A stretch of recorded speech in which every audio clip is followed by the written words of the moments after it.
हज़रत मालिक बिन दिनार फरमाते मैंने 60 हज किए। एक हज के मौके पर मैंने बड़ा रश देखा, लाखों का इज्तिमा हुआ। मेरी बातों की समझ तो आ रही है ना आप दोस्तों? जो नहीं बोल रहे उन्हें भी आ रही है ना? अल्लाह जज़ा दे।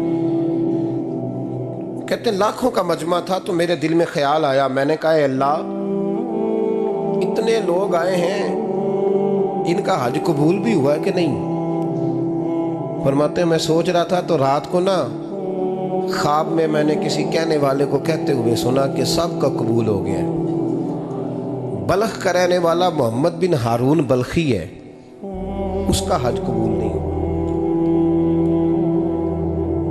फरमाते शहरों के अलग-अलग खैमे लगते थे। अब भी आप हज करने जाएं तो पाकिस्तानियों की रिहाइशें अलग होती हैं, इंडियन की अलग, बांग्लादेश के अलग, मिस्री, यमनी, सब लोग अलग-अलग रिहाइशें होती हैं, झंडे लगे होते हैं मुल्कों के। कहते मैंने सवेरे उठ के ढूंढना शुरू कर दिया, ढूंढता हूँ वो बंदा मिले। कहते जहाँ बल्ख शहर के लोग रहते थे वहाँ चला गया तो मैंने लोगों से पूछा तुम में मोहम्मद बिन हारून बल्खी कौन है?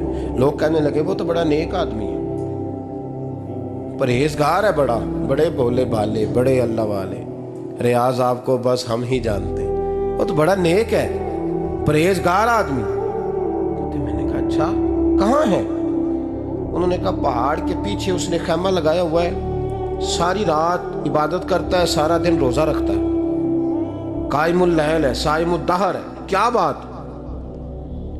फरमाते मैं उन लोगों की बात सुन के हैरान हो गया कि मुझे क्या बताया गया, ये क्या कह रहे हैं? फरमाते मैं पहाड़ के पीछे गया। हज़रत मालिक बिन दिनार अलैहिर्रहमा फरमाते हैं जब मैं वहां पहुंचा तो मैंने उस शख्स को मुसल्ले पे बैठे देखा। कसरत इबादत के आसार उसके वजूद पर नजर आ रहे थे, सीधा बाजू उसका कटा हुआ था। फरमाते 2 रकते मुकम्मल करके ना मैंने उससे अस्सलामु अलैकुम कहा तो मुझे कहने लगा वालेकुम सलाम, आप मालिक बिन दिनार हैं? मैंने कहा बड़ी इसकी फिरासत है। फरमाते फिर उसने ठंडी सांस ली, कहने लगा आपको ख्वाब आई होगी कि मेरा हज कबूल नहीं हुआ। फरमाते मुझ पर और बिजली गिरी कि क्या कह रहा? फरमाते मैंने कहा यार लोग भी तेरी तारीफ कर रहे हैं और तेरी बसीरत भी बड़ी है, तो ये माजरा क्या है? कहने लगा आप ना पूछें।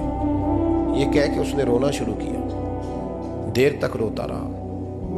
मैंने कहा नहीं यार तू बता। कहने लगा नहीं आप ना पूछें, आप नाराज होंगे। मैंने कहा मैं नहीं होता, तू बोल ना।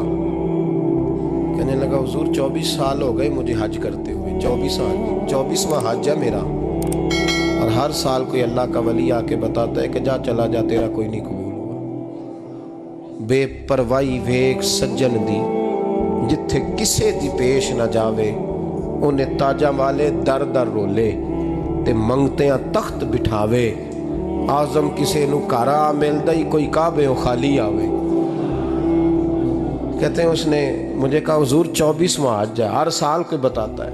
मैंने कहा तेरी गलती। कहने लगा मैं अपनी माँ का नाफरमान। मैंने कहा वाकया क्या हुआ? कहने लगा हजरत अल्लाह ने मुझे दौलत दी, माल दिया, ज़मीनें दी तो मैं अय्याश हो गया। इमाम मालिक बिन दिनार रहमतुल्लाह अलैह फरमाते हैं मुझसे कहने लगा पैसे आए तो मैं अय्याश हो गया।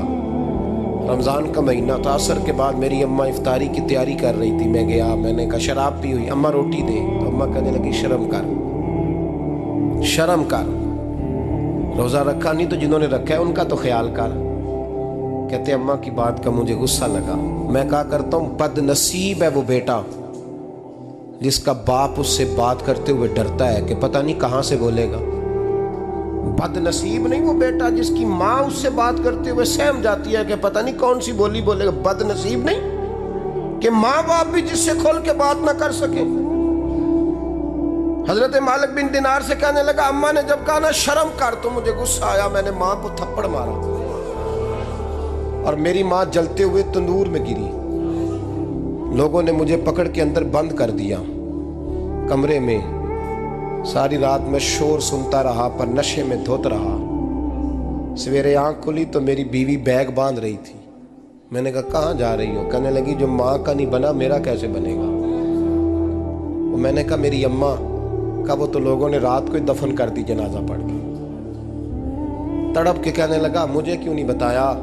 तो कहते हैं लोग कहने लगे तेरी मरती हुई माँ कह गई थी इसे मेरा मुंह ना देखने देना। میرے جنازے کے قریب نہ آئے۔ حضرت مالک بن دینار فرماتے ہیں جب اس نے یہ بات سنائی تو میں نے بھی اس کے منہ پہ تھپڑ مارا۔ میں نے کہا تو اسی قابل ہے۔ کہتے ہیں وہ رونے لگا، حضور دعا کرے اللہ مجھ سے راضی ہو جائے۔ کہنے لگا جب ماں کی انتقال کی خبر ملی تو میں نے کلاڑی لے کے وہ ہاتھ کاٹ دیا جس سے ماں کو مارا تھا۔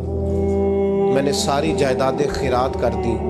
24 سال ہو گئے، 24 سال ساری رات نماز پڑھتا ہوں، روزہ رکھتا ہوں، حج کرتا ہوں، پر ہر سال کوئی آ کے کہتا ہے جا دوڑ جا تیرا کوئی نہیں قبول ہوا۔ حضور دعا کرے مالک راضی ہو جائے۔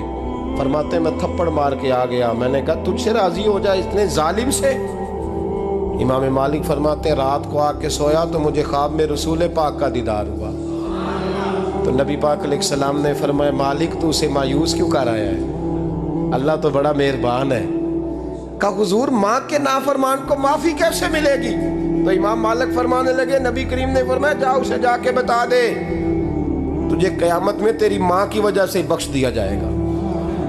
کہا حضور اماں کی وجہ سے کس طرح؟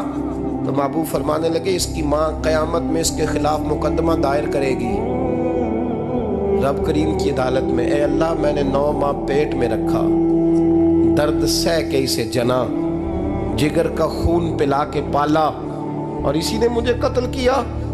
رب کریم اس کی ماں کا مقدمہ سن کے کہے گا اٹھاؤ اس کو دوزخ میں پھینکو، اس نے ماں جلائی تھی اسے بھی جلاؤ۔ محبوب فرمانے لگے جب پکڑ کر کے مالک اس کو محمد بن ہارون کو لوگ لے جائیں گے نا جہنم کی طرف، ابھی فرشتے گھسیٹیں گے ہی تو پلٹ کے پھر اماں کی طرف دیکھے گا اور دوسری دفعہ پھر گھسیٹیں گے تو پلٹ کے دیکھے گا اور تیسری دفعہ پھر پلٹ کے کہے گا اماں یہ مجھے جلانے لگے، اماں یہ جہنم میں پھینکنے لگے۔ میرے حبیب فرمانے لگے وہ جل کے مرنے والی ماں وہاں بھی بول پڑے گی، کہے گی یا اللہ چل میں نے معاف کیا تو بھی معاف کر دے، اے اللہ میں نے معاف کیا تو بھی معاف کر دے، اللہ تو معاف کر دے اسے۔